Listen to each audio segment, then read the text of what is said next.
lost, and the sad thing, we as believers have lost the awe and wonder of the God of creation.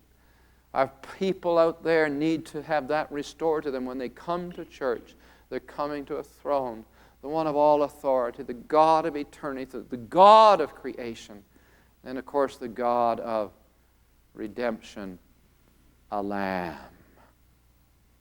in heaven. When we come to worship, there is a Lamb. Right now, in heaven, there is a Lamb, the same Lamb who shed his blood on a cross. That ultimate, final sacrifice. Well, we have to go on. But you know, it doesn't end there. Obviously, if we're going to go on, it doesn't end there. It is one thing to acknowledge all of this. But you know, worship is very incomplete in our just acknowledging it. And I think there are a lot of people today in our churches who are acknowledging it. They're saying the words. They're going through all of the form. They're saying those things. And they think, yes, I believe He's the sovereign one. I believe that He's the God. Oh, yes, I believe He's the God of eternity. I believe He created the world. I believe He created me. I believe that the Lamb of God shed His blood for me. I believe all that. But folk, worship is incomplete without our responding to the one who sits on the throne. And this we find in this chapter, and in the book of Revelation, and in the 5th chapter of Revelation as well. We find them responding.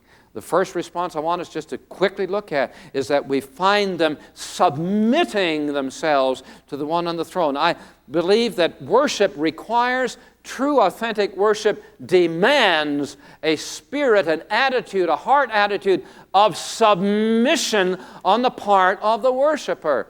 After all, if we really see God on the throne, how can there be any other response on our part but to submit to the one who is of all authority and sovereignty? Can there be any other response to Him? But how many of our people, when they come to worship, are actually, even have any thought of submitting their will to the one they're singing about and the one they say they have come to worship? Do you think God hears what we're singing to Him, no matter how wonderful it may sound, if we have no plans whatsoever to submit to Him?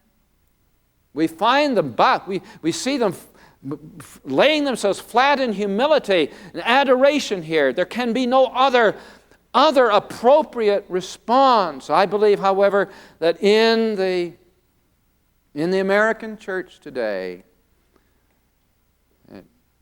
maybe in the Canadian church today, I don't know. I can only speak of right now here that I believe there may be more strutting than stooping. And where there is strutting, there is no worship. Because in the strutting, God departs and is on the outside of the church.